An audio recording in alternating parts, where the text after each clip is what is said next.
Estamos de volta para falar sobre carreira e saúde, com o tema das discromias.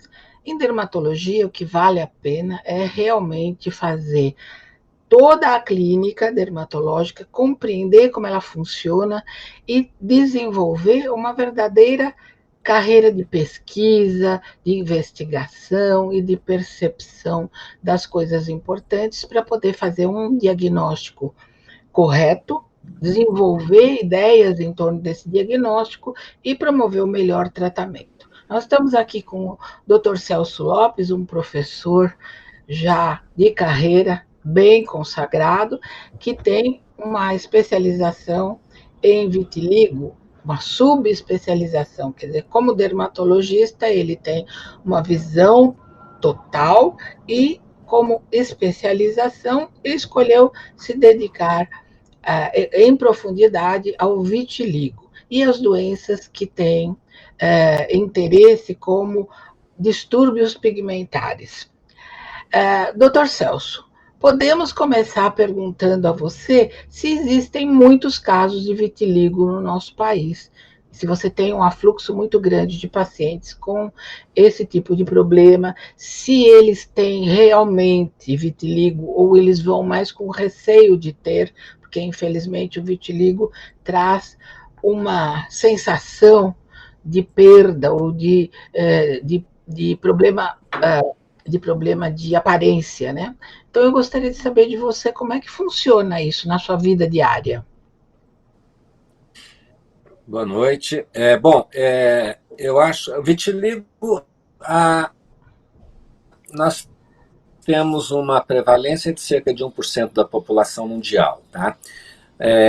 Não temos no Brasil um índice que a gente possa confiar totalmente, mas acreditamos que esteja em torno de 1% da população, que é muita gente, né? Se a gente for imaginar um país do tamanho com a população do Brasil. Então, vamos começar daí. Sim, temos, não é uma doença tão rara, né? Isso a gente pode, né, sempre, né, pacientes com vitiligo. Agora, eu acho que a questão do vitiligo, né, a grande questão é o impacto social, que não acomete só quem tem o vitiligo, só o indivíduo com vitiligo. O vitiligo é uma doença que leva um impacto social para toda a família. Então, nós estamos falando de cerca de 1% da população que tem vitiligo, mas vamos dimensionar isso um pouquinho mais, porque afeta também toda essa família. Tanto que E essa família é afetada de que isso jeito? é importantíssimo, né? Ao dar um diagnóstico de vitiligo, a gente. O vitiligo é uma doença que, embora acho que isso tem diminuído, né, pelas ações das mídias sociais nos últimos anos, o conhecimento que a população tem hoje sobre o vitiligo, de não ser uma doença contagiosa, eu acho que isso foi muito divulgado nos últimos anos. Eu acho que isso diminuiu bastante o preconceito, levou bastante conhecimento para as pessoas em geral. Mas ainda há um certo preconceito em relação ao vitiligo, pode acometer o indivíduo em diferentes graus, né? Então existe o medo dos pacientes em relação ao outro, né? Como ele é visto pelo outro, né? A autoestima. Nós notamos nesse grupo de pacientes com vitiligo maior níveis de ansiedade, né? Vemos níveis elevados de depressão nesse grupo. Então, é um grupo, quem trata vitiligo tem que estar muito atento, né, a esse impacto social que o vitiligo causa. Não só ao indivíduo com vitiligo, a pessoa com vitiligo, mas a toda essa família, né? E essa família, ela fica preocupada com esse indivíduo que tem vitiligo, essa pessoa que tem vitiligo, ela causa preocupação na família em função só da depressão ou a família tem receio de mais coisas? Você entendeu o que eu quero dizer? Ou seja, se eu tenho alguém com vitiligo na família, pronto. Com o que eu vou me preocupar? Vou me preocupar que ele seja, ou ele ou ela, seja infeliz por causa do vitiligo, ou tenha sua estética prejudicada, tenha receio, vergonha de ir à praia, vergonha de se mostrar, ou tente, dependendo de onde aparece o vitiligo, tente é, é, modificar a pele ou, vamos dizer, encobrir o vitiligo. Isso existe? É assim que funciona? Ainda existe isso de tentar encobrir as manchas? Você está conseguindo me entender? Eu tenho a impressão de que está havendo problema de áudio para o Celso. Tá? Vamos partir para uma outra coisa até que isso E a se gente resolva. pode dividir isso em dois. Ah, tá. Sim, em duas situações. Primeiro, a família. Então, meu Eu estou ouvindo meio assim, meio falho, né? ouvinte, está me ouvindo, doutora Valéria? Me Agora sim. ouvindo? Eu espero que na edição dê para retirar essas falhas para poder encurtar isso. Marília está me ouvindo? Marília e Bárbara estão me ouvindo? Sim. Eu não ouço Sim, você, tá? Tá. Então seria isso, né? Eu acho que quando um membro de uma família aparece com vitiligo, são duas preocupações que a gente pode, de alguma forma, dividir o seguinte. Há a preocupação de que outras doenças autoimunes podem estar associadas ao vitiligo, porque isso nós conhecemos, né, em dermatologia, que quando você tem vitiligo, outras doenças autoimunes podem estar presentes, principalmente as doenças tireoidianas, entre outras. Então, há inicialmente essa preocupação, né, de descartar outras doenças autoimunes que possam estar associadas, não como causa, né, mas como associação. Depois disso, entra a questão em relação à família, em relação ao preconceito que eu acho que a família imagina que essa pessoa possa ter que enfrentar. Né? Eu acho que esse é a grande questão. É o medo de que esse indivíduo enfrente preconceito, que seja rejeitado pela sociedade, que tenha dificuldade de encontrar trabalho, que essa criança seja tratada de forma diferente na escola, que possa sofrer bullying, que nós sabemos que isso pode ocorrer. Então, essa é a preocupação, né, maior que a gente vê nas famílias. Por outro lado, eu acho, por exemplo, vamos falar do grupo de crianças, né, especificamente, que é um grupo grande dentro do vitiligo. Trato muitas crianças com vitiligo. Muitas vezes essa preocupação ela vem, ao meu ver, em excesso pelos pais. Né? Às vezes essa ansiedade não é nem da criança, do adolescente, ou mesmo do adulto. Às vezes essa ansiedade é mais da família. Muitas vezes essa pessoa com vitiligo,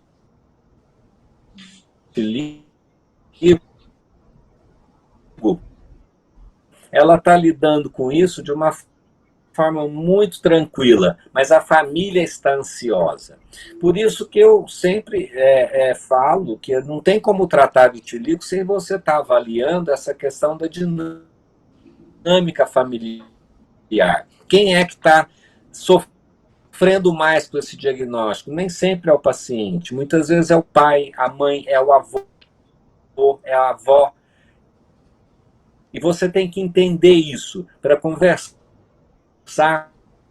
com essa pessoa, explicar o que é vitiligo. Hoje, apesar de ser uma doença ainda crônica, de difícil tratamento, mas nós temos avançado bastante, né, no controle, principalmente, da evolução. Então, quando isso é colocado, né, para essa família, da possibilidade, essa pessoa vai sofrer aquele preconceito que essa família está imaginando, que a sociedade, de alguma forma, já está aceitando melhor, compreendendo melhor, né, o que é vitiligo, eu acho que isso aos poucos. Tá? Então, eu acho que a questão é essa, né? A ansiedade que o diagnóstico de vitiligo causa dessa família. Sim. Carolina, você tem. Passo.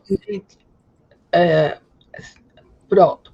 Carolina, você tem em mente assim o tratamento básico para o vitiligo? Apareceu no seu consultório, apareceu no lugar onde você está trabalhando e você já tem uma primeira fórmula para poder lidar com esses casos? Ou com um caso como esse, você faz o quê? Apareceu no consultório para mim só o vitiligo mais localizado, né? E na maioria das vezes eu tratei com o inibidor da calcineurina e teve uma boa resolução, né? Um vitiligo mais extenso não surge assim, não apareceu ainda para mim, né? Mas eu teria um pouco de dificuldade ainda de tratar um vitiligo mais extenso. Isso. Então, veja, o que ela está manifestando é exatamente a preocupação do médico jovem que vai desenvolver a carreira dele, vai encontrar muitas vezes os casos de vitiligo que ele precisa enfrentar e montar um esquema terapêutico. Então, pelo que você disse, Carol, existem outras formas, então, eu entendi isso, né, Celso? Entendi que existem outras fórmulas, porque ela falou vitiligo mais localizado. Então, o mais localizado é diferente dos outros? Como é que é isso, Celso? Vamos ver se o seu som sai legal agora, porque ele está meio cortado. Fala aí. Bom, a gente tem sim algumas formas diferentes de vitiligo. Hoje, basicamente, nós diferenciamos entre vitiligo segmentar, que é quando acomete um segmento da pele, né? Por exemplo, um braço ou O os dois braços. vitiligo indeterminado, quando nós não conseguimos. Doutora Valéria, Fala. se a senhora Sim, cortar o seu vitiligo áudio, segmentar ele vai atingir um determinado ramo neural, né? Vou cortar.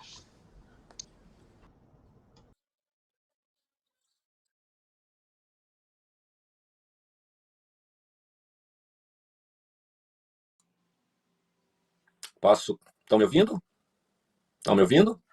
Segmentar, que é quando acomete um ramo neural, né? A área mais comum que eu vejo, mais frequente, é quando pega aqui um ramo mandibular, a região geniana, pode pegar um braço, pode pegar uma faixa da parede torácica, várias regiões, né? Ou seja, acomete uma dessas regiões, mas que podem se apresentar em qualquer região da pele, mas desde que seguindo um determinado dermátomo, né? Um ramo neural.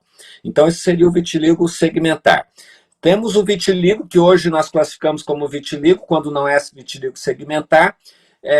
Aí dentro dessa classificação de vitiligo, nós temos as formas clínicas diferentes. Então, nós temos o vitiligo que é mais localizado, focal, ou seja, poucas manchas, uma, duas, três manchas em uma mesma região, né? A área mais comum, face, né? Mas pode aparecer também em um braço, numa perna, no tronco, mas sempre localizado numa determinada região. Temos o vitiligo que pega, então, áreas extensas, que seria o vitiligo, então, com uma forma mais generalizada, né? Atingindo, então, várias regiões, até chegar num vitiligo que nós chamamos de universal, que é quando acomete mais de 70%, 80% da superfície cutânea. Tá? Então,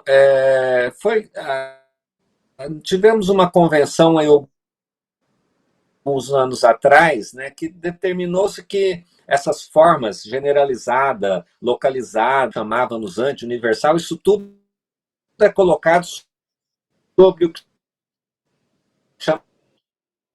chamamos de guarda-chuva, né, como vitiligo, uma forma chamada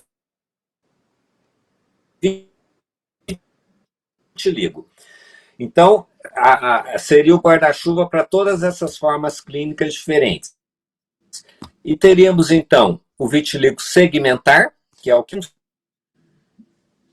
consegue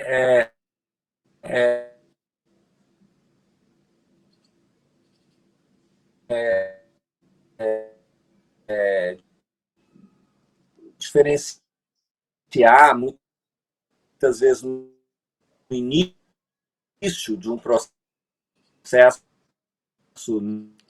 né, de vitiligo, a gente fica em dúvida, né, se é um localizado, se é um vitiligo.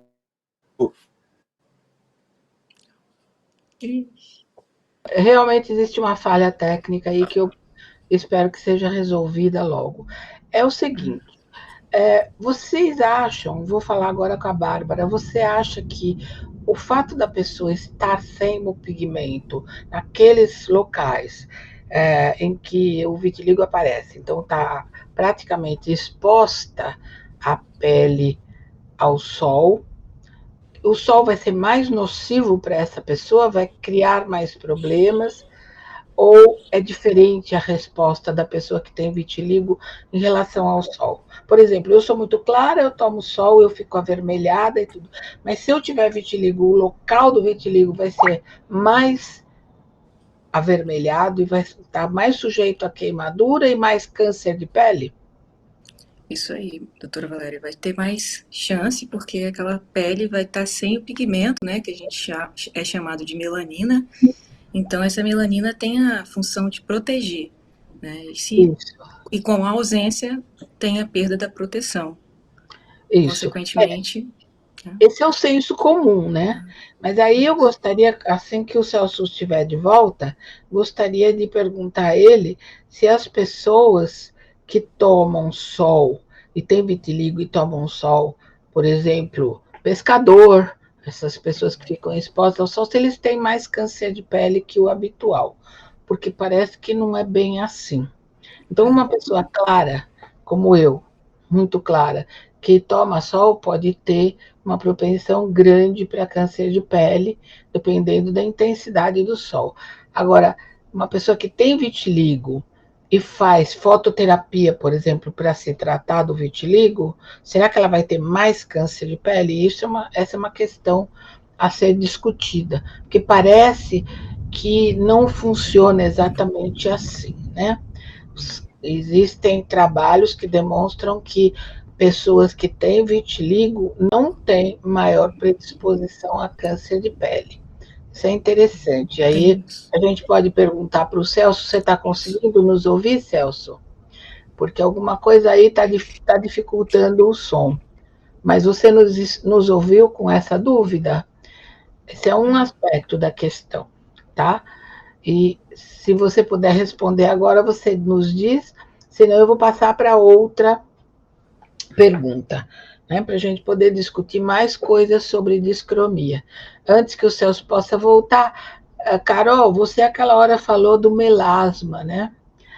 E o melasma, você acha que ele tem jeito de ser tratado? E existem melasmas diferentes? Como é que funciona isso? Porque as pessoas detestam o melasma, né? E você acha que tem alguma associação com a mistura racial? Ou até mesmo pode ser que seja uma pessoa bem clara, mas que tenha mancha, aquela mancha marrom na pele. Então, você acha que essas pessoas têm alguma diferença entre melasma de uma pessoa morena e o melasma de uma pessoa muito clara? O melasma, ele traz um estigma, né? A pessoa tem a sensação que o rosto está sujo, né? Então, incomoda bastante o paciente essas manchas, né? O que eu percebo é que a pessoa que é morena, ela tem uma tendência maior a produzir melanina. Então, naturalmente, as manchas na pele da pessoa que é mais morena, ela é mais escura do que da pessoa clara. Mas a frequência do melasma, eu acredito que nas raças a distribuição é igual.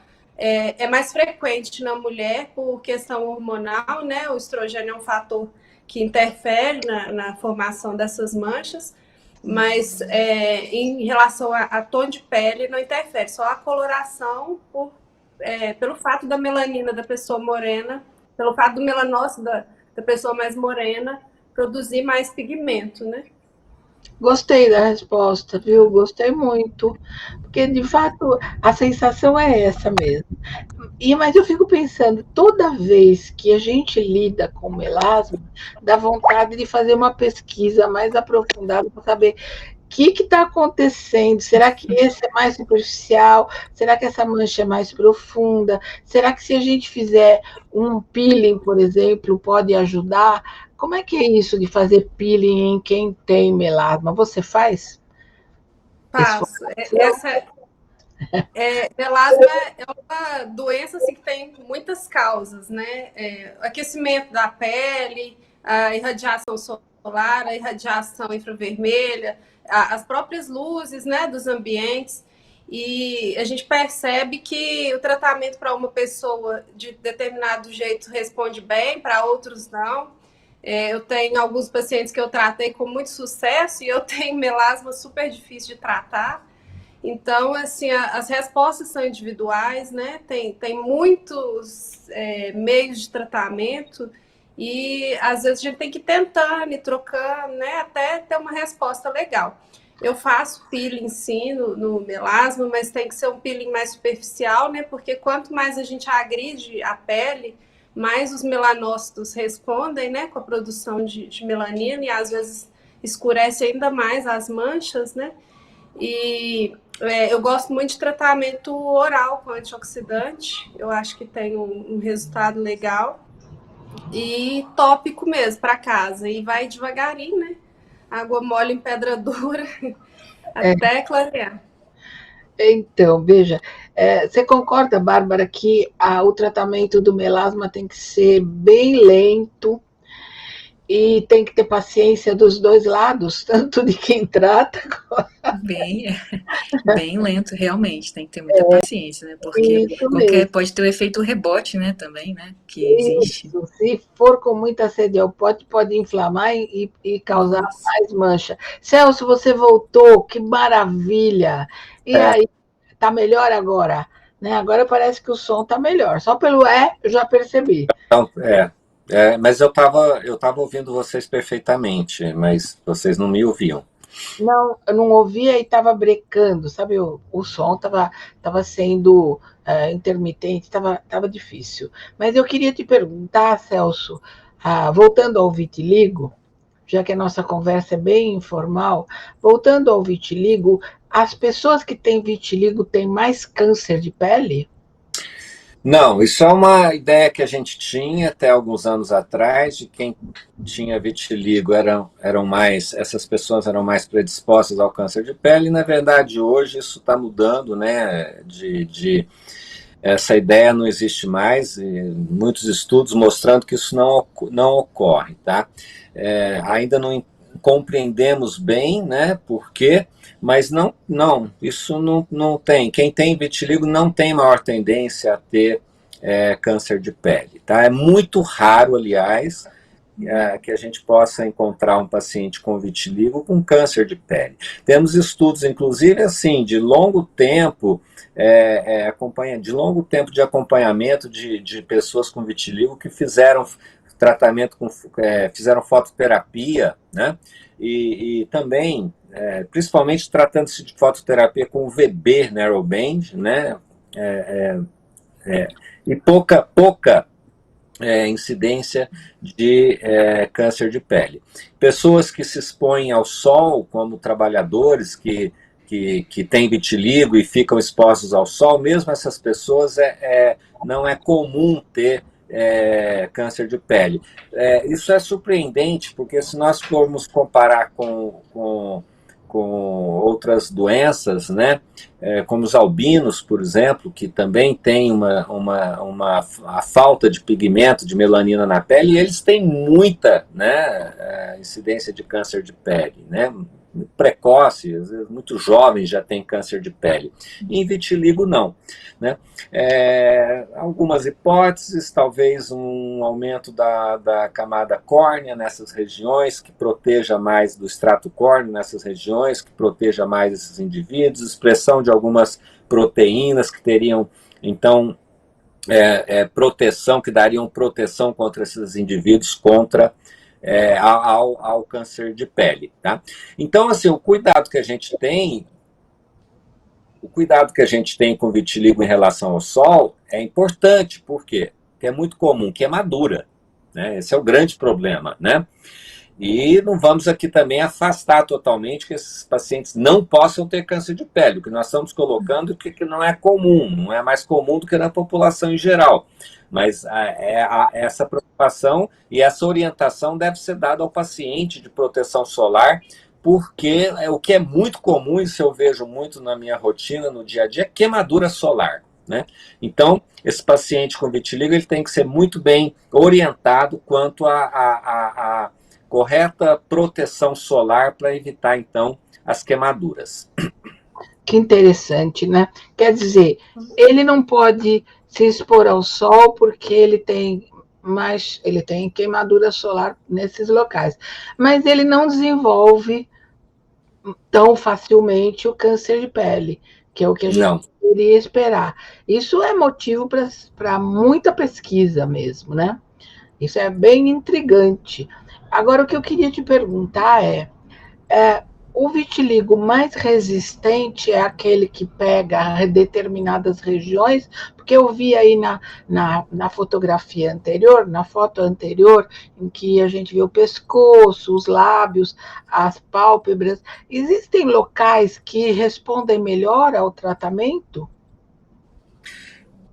Bom, aí a gente pode separar entre o vitiligo que acomete uma área mais extensa, né? Vamos chamar de vitiligo generalizado, embora esse termo hoje não é muito usado, mas eu acho que para fins assim da gente entender um pouco, né, o vitiligo, eu acho ainda importante falar nesse termo. Eu acho que é um vitiligo mais difícil de ser, primeiro, controlado, segundo, tratado, do que uma forma focal da doença, tá? O tratamento já é mais difícil quando atinge áreas mais extensas, várias regiões, porque nesses casos dificilmente conseguimos tratar apenas com medicamentos tópicos, né, com cremes. Precisamos entrar geralmente com imunossupressores de uso sistêmicos, por longo prazo, né, quando a gente fala em tratar, usar um corticosteroide sistêmico nesses pacientes, a gente já tem que pensar a longo prazo, não é a curto prazo, algumas vezes com alguns efeitos adversos. Então, o vitiligo mais generalizado, mais extenso, ele é mais difícil, sim, de ser tratado. As formas focais são mais fáceis, porque nós podemos usar os corticosteroides, podemos usar os imunomoduladores, podemos fazer uma combinação dos dois, né, que eu acho bastante interessante. Podemos trazer outros medicamentos também que nós temos. Então, as formas focais, elas são mais fáceis de tratamento e de controle. Agora, em relação a regiões, onde é mais difícil de se tratar o vitiligo?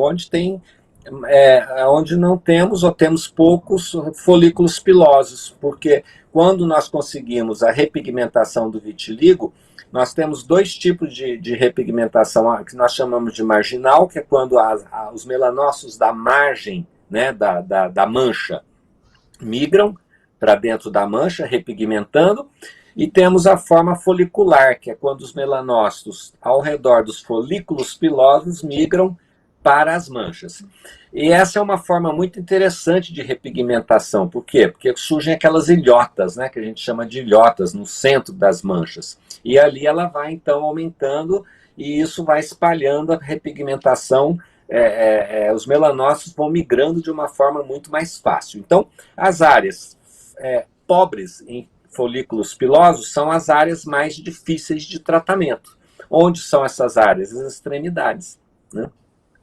Então, esse é um grande desafio, tratar vitiligo em mãos, pés, punho, né?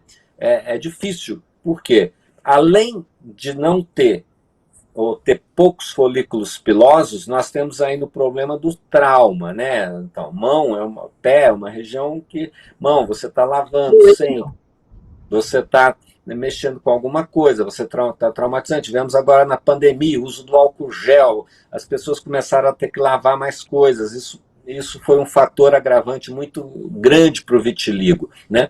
E essas áreas são áreas muito difíceis de serem tratadas. É um desafio para a gente tratar vitiligo de extremidade. Eu considero a pior região a ser tratada. Como também, diria, a região genital. Por quê? Porque também é limitado que nosso arsenal, né, terapêutico para essa área da região genital. Então, extremidades, para mim, é o maior desafio no tratamento. Face, embora as pessoas são muito preocupadas com vitiligo, o paciente se preocupa muito quando atinge a face, é uma das regiões que nós mais conseguimos resultados, né? Até porque já é exposta ao sol, isso ajuda, né?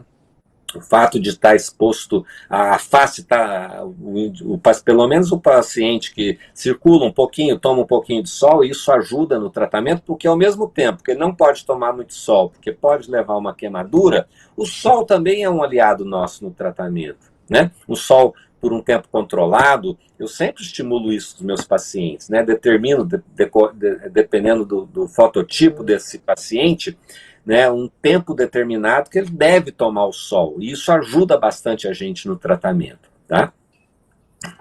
Ótimo. Então, agora voltando às manchas escuras, né?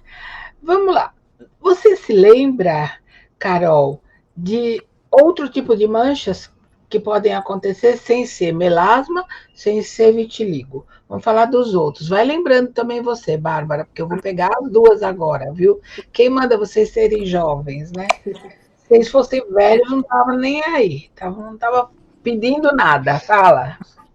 Escuras, eu lembro as efélides, né, que são as sardas, né, muito frequente, e as melanoses solares ou senis, que são aquelas manchas escuras que vão surgindo devido à exposição solar ao longo da vida, ela começa a surgir aí, né, a partir dos 35, 40 anos já começam a surgir essas manchas.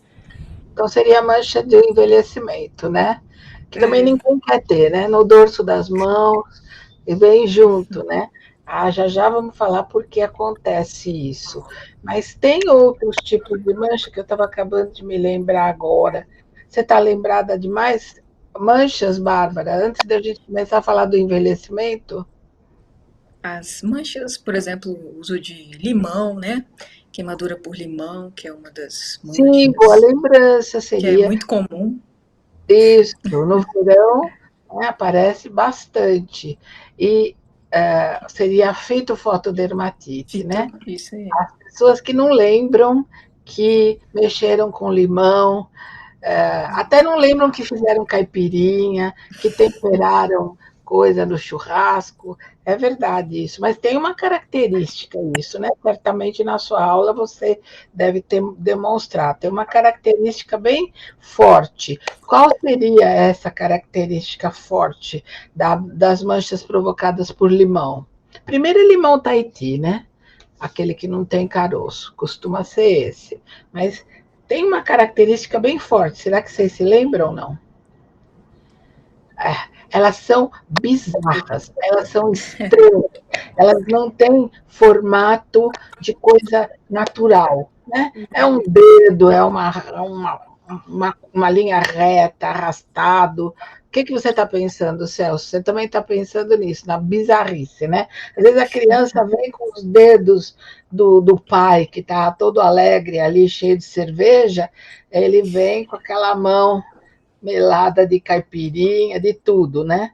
Então é a bizarrice, a estranheza da mancha, né? Isso entusiasma bastante os jovens dermatologistas, eles são loucos para pegar esses casos. E aí não tem que fazer nada quase, né? Dificilmente tem que fazer alguma coisa nesses casos. Às vezes isso gera queimaduras fortes, né? E existem outros tipos de manchas. O que vocês estão lembrando a mais? Vamos ver. Quem lembra Lúpus, né? mais? Hã? Lúpus.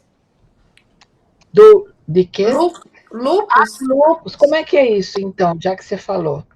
O lúpus ele já tem manchas escuras e claras, né? São uma mancha mais que não é muito bem delimitada, né? Ela é misturada assim, o claro com o escuro. Parece que tem alguns cravos no meio, é uma mancha diferente, né? Mas a gente olha e tem até uma expressão quando ela é no couro cabeludo, que parece que o couro cabeludo está sujo, né? E que fica com uma mancha escura e clara, parecendo quando pinta o cabelo, que fica sujo de tinta, né? De tintura. Interessante. Que interessante. E tem lugar de preferência para aparecer essas manchas? Geralmente a de lúpus ela é simétrica, né? Tem também a asa de borboleta, que ocorre aqui mais nessa região da face, né? Dos dois lados do rosto. A região de pavilhão auricular também é muito acometido, né? E quando é no couro cabeludo, pode acontecer também a queda do cabelo, né? Junto com a mancha. Sim. E que mais tem de mancha, Bárbara? Tá lembrando? Tem a hipercromia, né? Pós-inflamatória, que é muito comum também. A gente vê bastante, né? Hipercromia pós-inflamatória. Existe hipocromia também, depois da inflamação? Existe perda de pigmento e existe ganho, é isso? É isso mesmo? As duas, né? As duas, né? Então, machucou o joelho, pode acontecer de ficar mais escuro ou mais claro e ter atrofia também? Como é que é isso?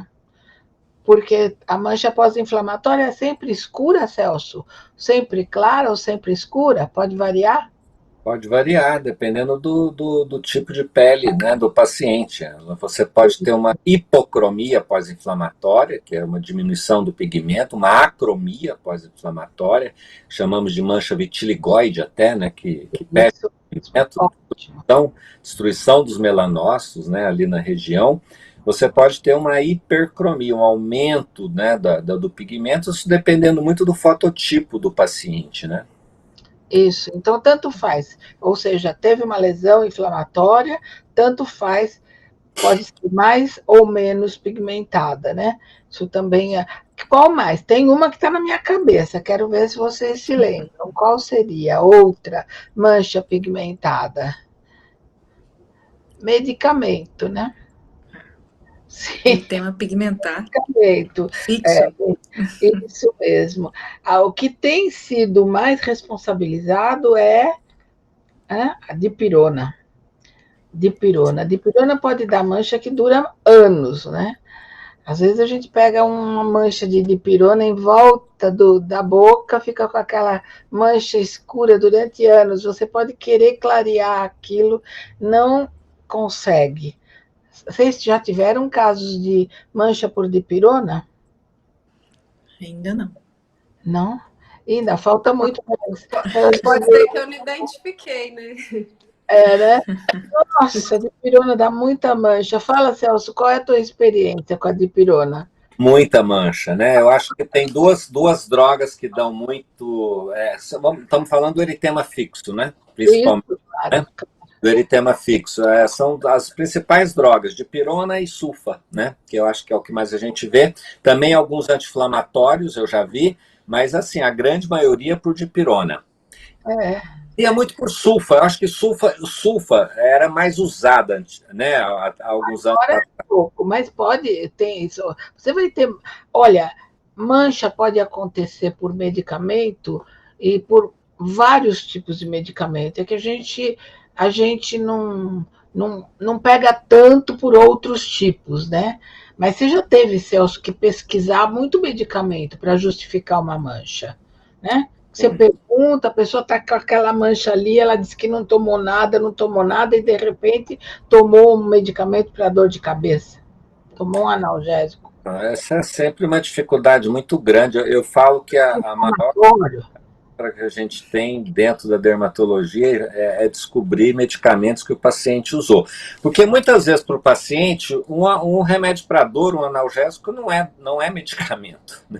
Então, Muitas vezes para o paciente, uma neomicina creme não é medicamento. Muitas vezes para ele um anti-inflamatório que ele tomou, um remédio para dor de cabeça, não é medicamento. Então, a anamnese para a reação adversa à droga, ela tem que ser muito minuciosa, né? Você tem que, eu falo que a gente tem que pegar o paciente de surpresa, né? Porque ele jamais vai te entregar isso de uma forma fácil, né? Jamais. Espere jamais que ele vai chegar para você e falar, eu tomei dipirona. Quantas vezes a gente pega um eritema fixo que tá nítido que é, puxa, mas isso parece, tomou dipirona? Não, não tomei, tomou, não tomei. Tem dor de cabeça? Tem. Quando foi a última? 3 dias atrás. O que melhorou? Dipirona. Né? Então, a gente tem que às vezes fazer um movimento, né, para pegar o paciente relatando um uso dessas drogas. E já não estou nem falando da dificuldade que é, por exemplo, de pacientes que usam múltiplas drogas, né? Vamos colocar aqui até mais, e não só, né, os idosos, mas principalmente os idosos que usam múltiplas drogas, né, mais do que, né, o habitual, e a dificuldade que a gente tem para descobrir ali, né, qual daquelas drogas, né, foi causada, foi a causa daquela determinada dermatose, né?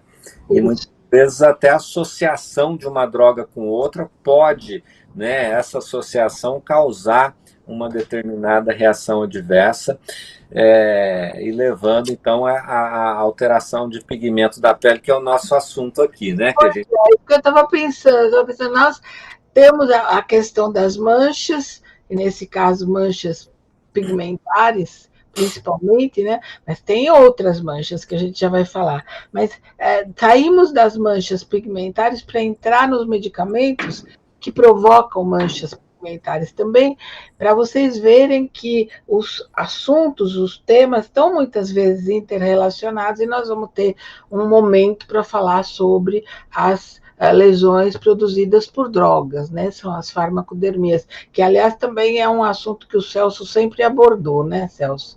É isso aí que eu sempre me lembro de você falando sobre isso, e acho que a gente poderia lembrar, além das manchas pigmentares, as outras manchas que não são só por pigmento. Quais são, então? Vamos entrar nas outras.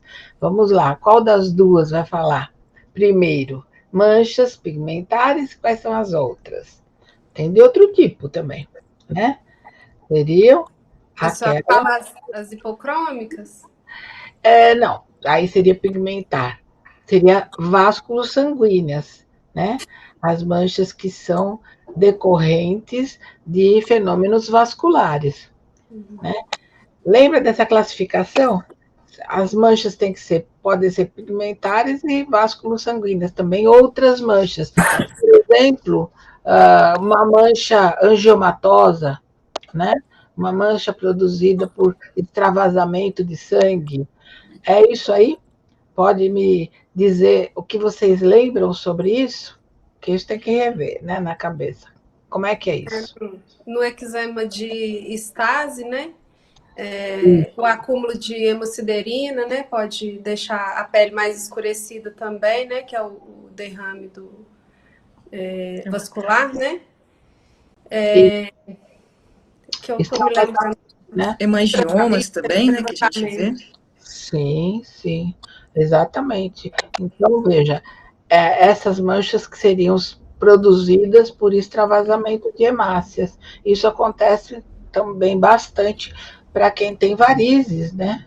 Ou aqueles fenômenos vasculares que fazem com que as veias fiquem muito dilatadas, né? Você lembra mais manchas, Celso? Eu destacaria, não é muito comum, né? Não é uma doença que a gente vê muito, mas vê a ocronose, né? Principalmente. Explicar o que é. Aliás, eu queria perguntar para o Paulo se ele tem aí alguma, ou de fármaco produzida por medicamento, e se tem aí alguma mancha de ocronose, porque essa é importante. Essa você luta bastante e não consegue nada, não consegue resolver de jeito nenhum. Mas vai falando, Celso. A causa, né, que mais a gente vê, pelo menos na minha experiência que eu mais já vi, é causada por uso prolongado da hidroquinona, né? Esse é o grande problema da hidroquinona, né? É o tratamento. É o tratamento e que, quando usada, né, por muito tempo, período longo, em altas concentrações, leva à alcronose, né, que seria a inibição da oxidase do ácido homogentísico, né, e que ele então se depositaria na pele, né. Isso eu já vi bastante, hoje menos, concorda, doutora Valéria? Eu acho que menos, né? Porque antes se usava muito hidroquinona em concentrações muito elevadas, né? E nós não tínhamos outros despigmentantes disponíveis, ou tínhamos poucos despigmentantes com uma ação bem menor do que a hidroquinona. Então se usava a hidroquinona por muito tempo em altas concentrações. E depois que causa a ocronose é muito difícil, né? Você tratar a ocronose é quase que uma tarefa árdua, né? Se é que a gente resolve, né? A senhora já resolveu algum caso de ocronose? Jamais, ninguém consegue. Agora eu te digo, ocronose não seria também aquele tipo de mancha que o Tim Maia tinha na região malar? Aqui nessa localização, o Tim Maia tinha uma mancha bem escura, quase azulada, né? Então você vai ter também sem o uso de hidroquinona. Seria endógena, né? Exatamente. Ele tem uma mancha escura, uma vontade de fazer alguma coisa para aquela mancha dele. O Tim Maia é exatamente o exemplo da ocronose, e não tinha intervenção de hidroquinona, né? Eu não me lembro assim, muito mas, enfim, nós temos aí as duas possibilidades, né, da cronose exógena e a cronose endógena. Eu, na minha experiência, o que vi mais sempre foi a exógena, pelo uso abusivo da hidroquinona, né? Mas a hidroquinona foi limitada, eu acho que já faz uns 20 anos, Celso. Lembra? Quando começaram a dizer que a partir de 4% poderia ser nociva e ser teratogênica. Foi isso, né? É que também nós tivemos um período lá, até bastante tempo atrás, que se usava muito monobenzil éter de hidroquinona. Isso, que seria um derivado da borracha, né? Isso. Lembra da sandália havaiana? Você lembra da história da sandália havaiana? E hoje é usado apenas como despigmentante para os casos de vitiligo universal. Hoje, né, a única indicação que a gente tem o do monobenzil éter de hidroquinona, seria para isso. Mas é uma substância, inclusive, muito difícil de ser encontrada, né? Mas, assim, ela foi muito usada no passado, né? Nós chegamos a ver muita complicação do monobenzil éter de hidroquinona, né? Ele era um excelente clareador, ele era um excelente despigmentante, só que ele destruía o melanócito, né? Ele não atacava, ele não diminuía apenas a síntese da melanina, né? Ele levava a uma destruição também do melanócito. E, tanto que aparecia muito aquelas manchas em confetes, se lembra, doutora Valéria, né? Que a gente via muito, né? A cronose é isso, né? Aquelas áreas de hipercromia e no meio ali aquelas manchas em aspecto de confete, né? Onde ocorria ali a destruição de melanócitos. Cheguei a ver muito isso, mas também nunca consegui resolver. Muito difícil resolver a ocronose, né? Muito difícil.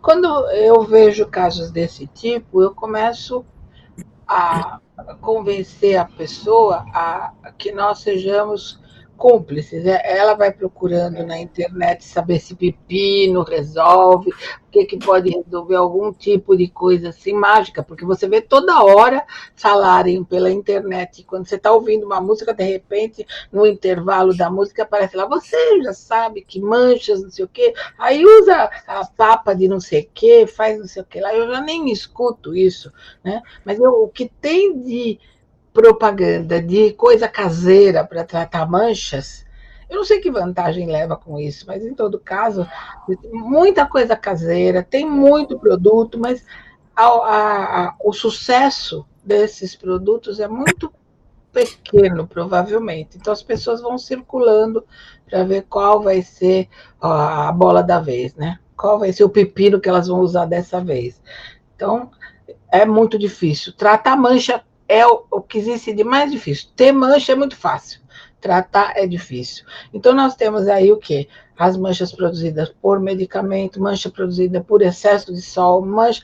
Tem a mancha da falta de sol também, que é a pele desbotada, né? De quem deveria tomar sol para sintetizar a vitamina D e não toma. São aquelas pessoas que querem ficar reclusas e com aquela cara assim de fantasma, né? Não toma sol há não sei quanto tempo, usa filtro não sei qual, 200, e está sempre com aquela depressão profunda, sofrendo, sofrendo de depressão, tomando um monte de coisa para depressão, e no fundo precisava um pouco mais de sol na vida, né?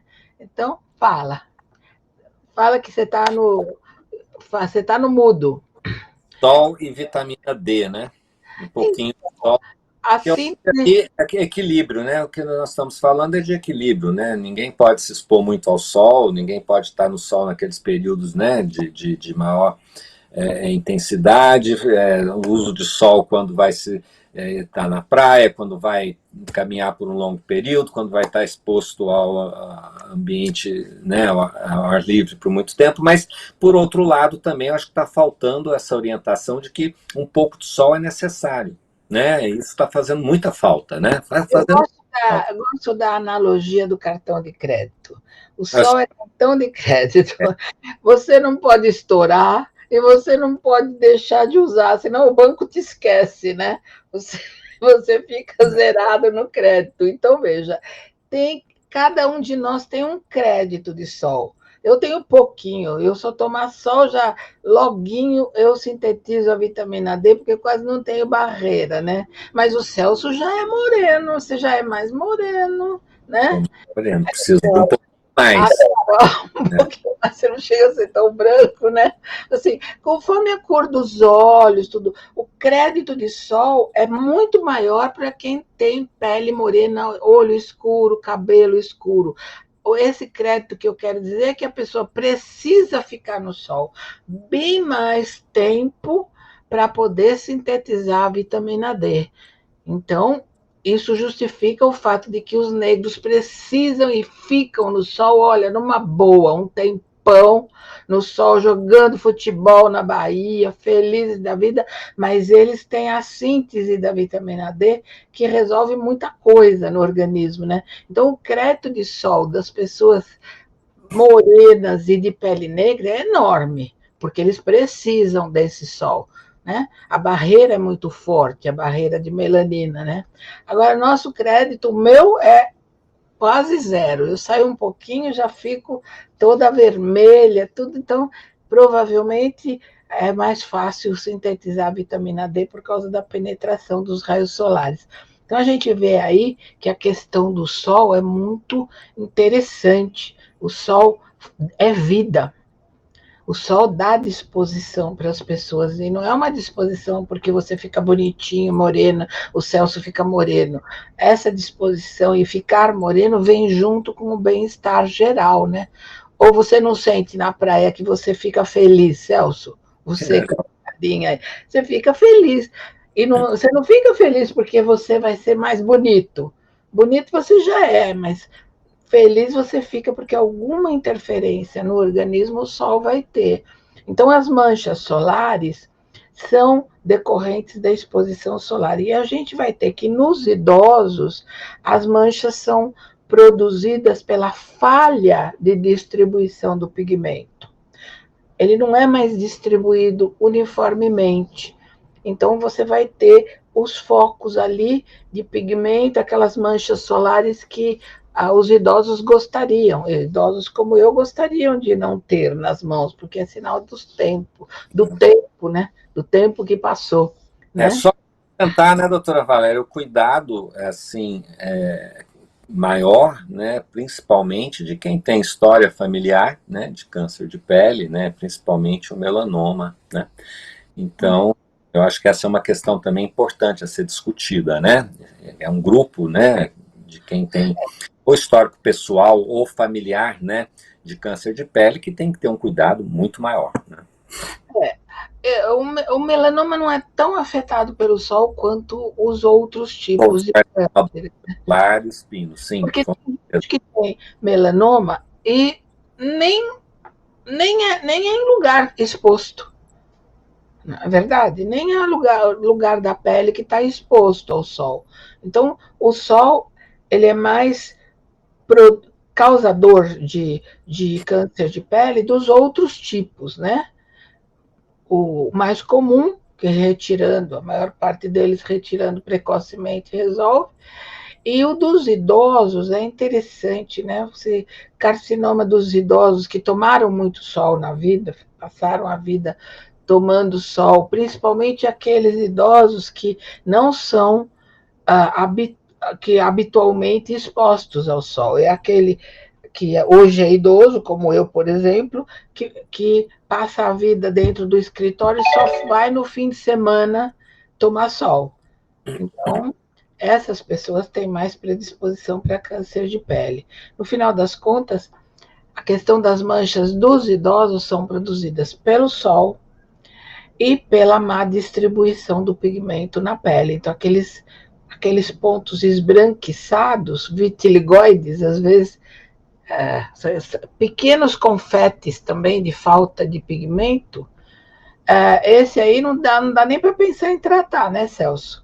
Que são as leucodermias em confete, das pernas, por exemplo, de quem tomou muito sol. Pode olhar, viu? Vocês duas não devem ter, mas daqui a pouco tem, viu? Já vou avisando, que vai ficando com aqueles pontinhos esbranquiçados nas pernas e fala assim, como é que eu faço para ficar sem isso daqui? Não, não vai ficar sem. Isso aí chegou, já era. Continua tendo, porque são os pontos de perda de pigmento que as pessoas vão tendo nos locais onde elas tomaram muito sol. E só para completar, esses locais geralmente ficam muito ressecados. Então seria bom dar um jeito de fazer a lubrificação, que é para poder não haver desidratação da pele e favorecer os outros problemas, né? Vocês têm ideia de mais manchas de pele? Falta uma só. Eu lembrei do nevo de Ota, que às vezes é confundido, né, com melasma ou com a ocronose, né, e às vezes é até tratado com hidroquinona, né, tentando remover, e quando vai ver, na verdade, é um nevo que não vai ter como retirar. Já é uma mancha de nascença mesmo, né? Você colocou o nevo de Ota na sua aula, Bárbara? Colocou? Sim, né? Então, na aula da Bárbara vocês vão ter o quadro completo de todas as manchas que interessam para a vida prática. A última que vocês não lembraram ainda são as tatuagens, né? As tatuagens que hoje, olha, hoje o mundo está tatuado, viu? Eu cada dia mais vejo gente que parece um gibi, viu? Parece uma história em quadrinhos, né? Tem tudo escrito no corpo, todos os significados e tudo. Nessas alturas não dá nem para mais pensar em mancha, só tem tinta, né? Só tem escritos ali, né? E aí, Celso, você que está quieto, você que é um moço muito sério, por que você acha que as pessoas estão se tatuando tanto? Difícil, me pegou agora. Por que as pessoas...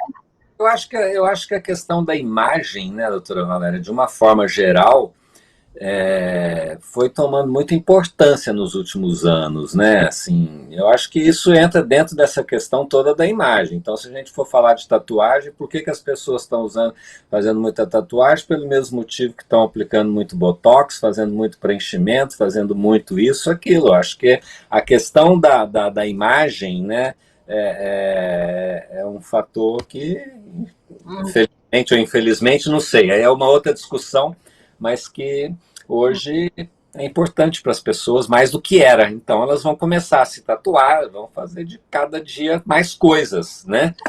É uma questão estética. É uma forma de se expressar também, eu acho que alguns utilizam as tatuagens para expressar algumas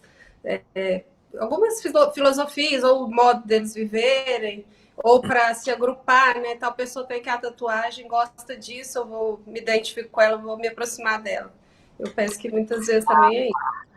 Quer dizer que, então, se eu sou tatuada e atendo uma pessoa, tatuada ou não, ela vai pensar assim: essa daqui pertence a um grupo, né? Ou é um médico diferente, talvez me entenda melhor se for um adolescente, um jovem.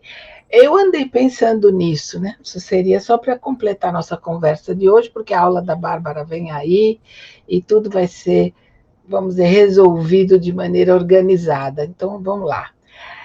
A tatuagem, para mim, hoje, tem um significado de pertencimento, que a Carol acaba de falar, pertencer.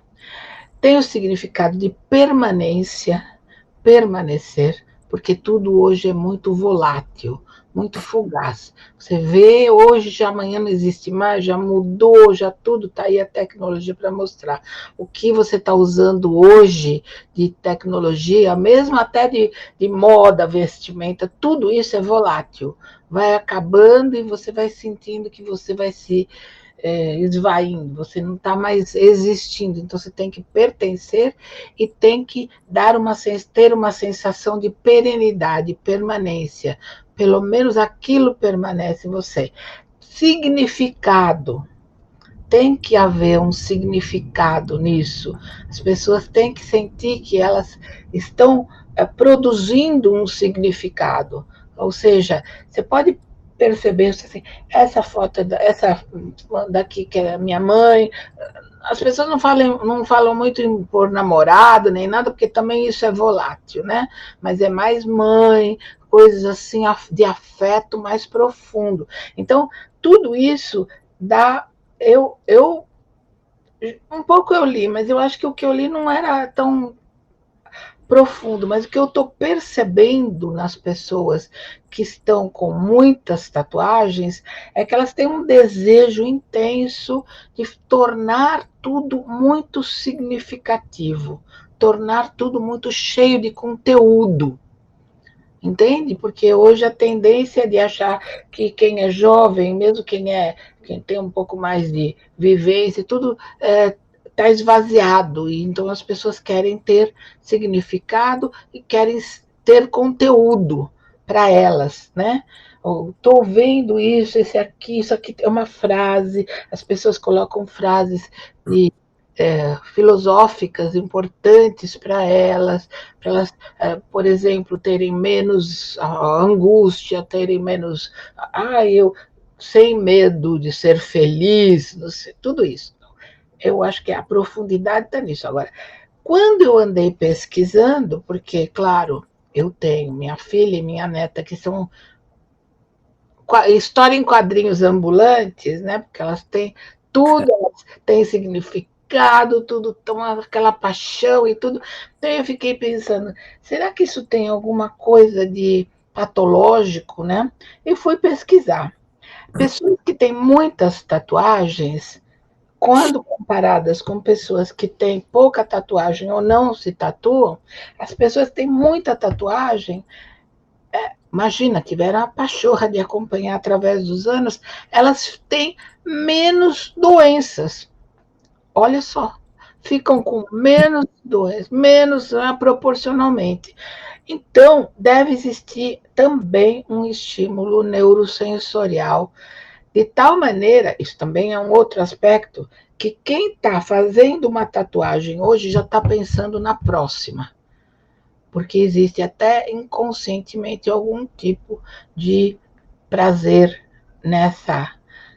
Eu não me tatuei nenhuma vez, não sou dessa época, mas existe um certo prazer na realização de tudo isso, né? Então tá aí, gente. Foi ótimo conversar com vocês.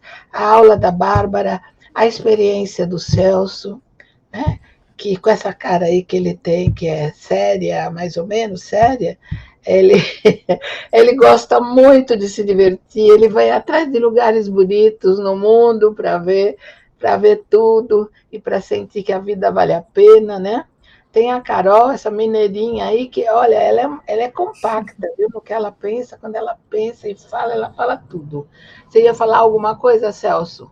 E tem a doutora Valéria, com essa cultura que ela traz, olha só, né? Brindar no final que ela foi fazer uma pesquisa da tatuagem e trouxe coisas que jamais imaginava, né? Eu não falei da simbologia toda. Ela pra gente, né?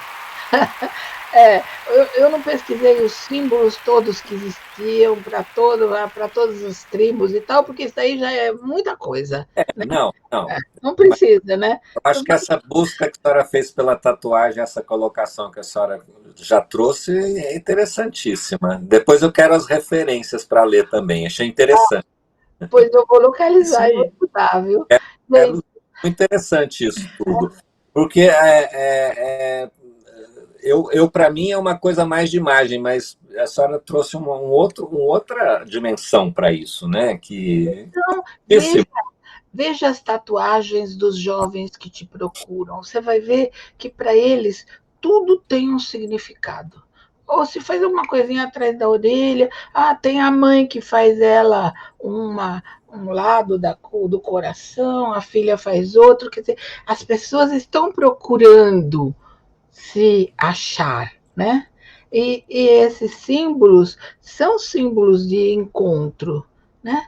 Encontro, significado, pertenço, existo.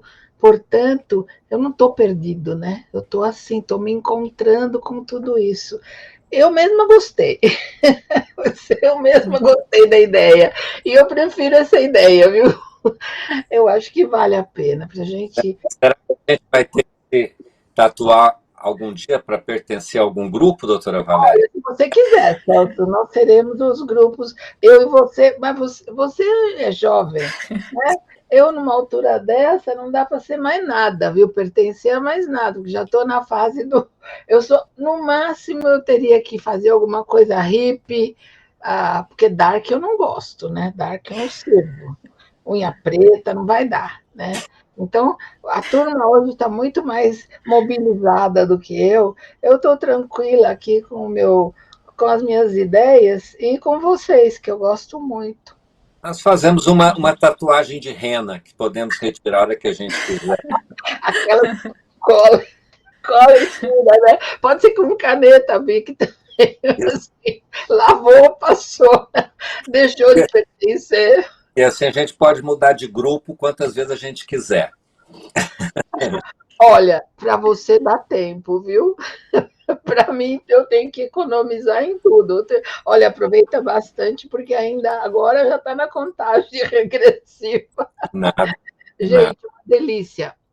Uma delícia. Tchau, até a próxima. Beijo. Obrigada, todos. Tchau, tchau. Tchau. Achei.